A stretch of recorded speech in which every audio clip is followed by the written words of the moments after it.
Investing in property can be very exciting, but not every property project stacks up. I'm going to walk you through a very effective process that you can follow your end to ensure you're going to be making a profit margin. Now, over the years, I've looked at countless property projects. Some stack up and some don't. Using this effective strategy will save you thousands of pounds before committing to move forwards with the ideal property project. So there are 4 sets of numbers that we're going to be discussing. So it's the ceiling price, so that is the price point at which the property project no longer yields an efficient property margin. The cost of works, which takes into account all materials and professional fees as well as labor costs. Time frame for that works, which is critical when looking at a property project. The longer the period of time that you're sitting on these finance products, the more expensive they become, the less profit margin you'll be able to eke out from the project. And finally, the gross development value, which is the value of the property once all the works have been completed. So now we've covered the basics, I'm going to walk you through 4 real-life property projects that we helped with clients in 2024. I'm going to outline exactly how they were profitable, but most importantly, we'll run through the numbers together and we'll see how they wouldn't be profitable. Now, if you're new to my channel, hi, I'm Jonathan. I founded SPV Mortgages, which is a specialist finance brokerage around 7 years ago now. Over that time, we've helped hundreds of property investors with their property projects, building portfolios successfully. And my channel is all about the experiences that I have, sharing them with you. So project 1, a client of mine owns a number of HMO properties within his portfolio, and he reached out to an architect who specializes in HMO refurbs. And the architect identified one property that could be extended from 4 beds to 6 beds. Now currently, this property was sitting in the background generating around £320 a month per room per month. It was let on a 4-bed basis, so it only had 4 rooms, and it had a shared bathroom. The architect said there was a very, very high probability of planning consent being granted to extend the property from 4 beds to 6 beds, all with en suites. My client did some research and found out that each room with an ensuite could be let for around £500. He then reached out to a builder. The builder quoted him about 125 grand to do the works. He then worked that backwards and calculated that the GDV, so the gross development value, in other words, the value after the works had been completed, was around £450,000. So all in all, a really nice deal, which we proceeded with in 2024. Let's now run the numbers. Okay, so with this example, we own a property in the background, which is worth £250,000, and we're looking to extend the property from 4 beds to 6 beds, increasing the GDV to around 450. So transaction type, I'm going to select property to refinance. The price or value of the property is 250 grand. I want a loan to value of 80% because I want to release enough equity from the property to firstly repay my existing lender and release a little bit of cash in order for me to start the project. Once again, going to select a term of 12 months. That's simply because I want enough time on the product to make sure that I can exit it correctly. I've got a bridging rate of 0.8%, and let's just say it's going to take 6 months to do the work. So we have a net loan of £200,000. Product fee around 2%, monthly interest just shy of 1,800, total interest over 6 months, 10,000, meaning that I will owe in 6 months around £215,203 on the bridge. Now, legal fees, 2.5 grand, and I want a valuation fee of around 2,000. So that gives me my upfront cost of around 5,500 because the remaining costs have been baked into the product. I've got a gross development value, so end value of 450,000, and the cost of works around 125 grand. That gives me upfront costs of 5,500, a bridging loan debt of around 215, cost of works 125 grand. So the total amount that I'm going to be spending on this project, £345,703, leaving me a profit of around 100 grand, which is not bad at all. So if I was looking to flip the property, I'd be looking to flip at 450 grand, minus obviously the 1% commission that we'd have to pass over to estate agents, minus the bridging costs, leaves me with £230,000 on completion. Obviously, if I take off the 125 grand that I've just spent for the works and the upfront costs in order for me to start the project, I'm going to be left with just shy of 100 grand.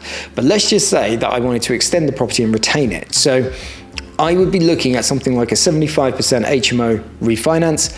I would have £122,296 to play with on completion. And because this is an HMO, I'm going to put in a 6% rate. We've got mortgage payments of 1,687, but as discussed, each room is going to be let for around 500, times that by 6 is 3 grand. This is a very nice refinance deal. At the start of 2024, one of my clients was introduced by a friend of his to his neighbor who was selling his property. He went round, had a viewing, and noticed that the property would be ideal for his young family for the next 10 to 20 years, but not in its current form. The property had massive potential to extend, and that's exactly what my client wanted to do. The problem was my client had no money for the deposit, but had enough money for the works. So what we did was we cross-charged. In other words, we used the equity within his current property. We included his parents' property into the mix that had no mortgage, and then we acquired 100% lending, so no deposit funds, in order for him to purchase his new residential property.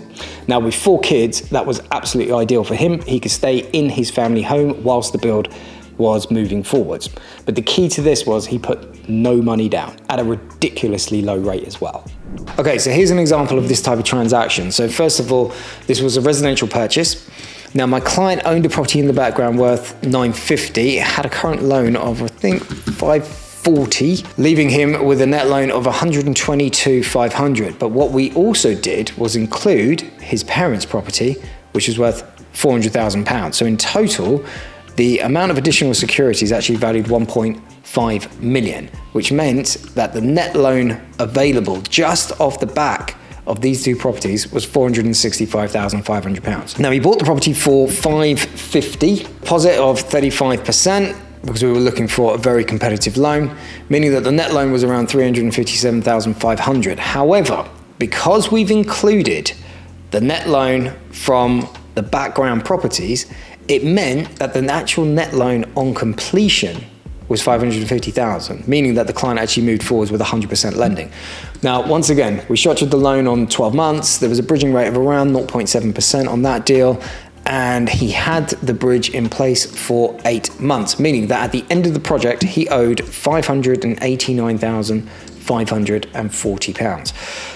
The stamp duty, $42,500, legal fees around 2.5, and the valuation on this deal was around $1,500, meaning that the upfront cost for this particular client to move forwards with this project, which is where he was buying a new residential purchase or new residential property for him and his wife and his 4 kids, I believe, to move to, was £47,500. Around the middle of last year, my client found a commercial building which had planning consent to convert to 14 residential units. The building was valued at 1.1 million. That was actually the purchase price as well, which was ideal. The cost of works was around £900,000, and the GDV, which stands for the gross development value, in other words, the value of the property following the 14 units being completed, was 4 million. Okay, so the transaction type was commercial. No background properties for this particular deal. The property in question was 1.1 million.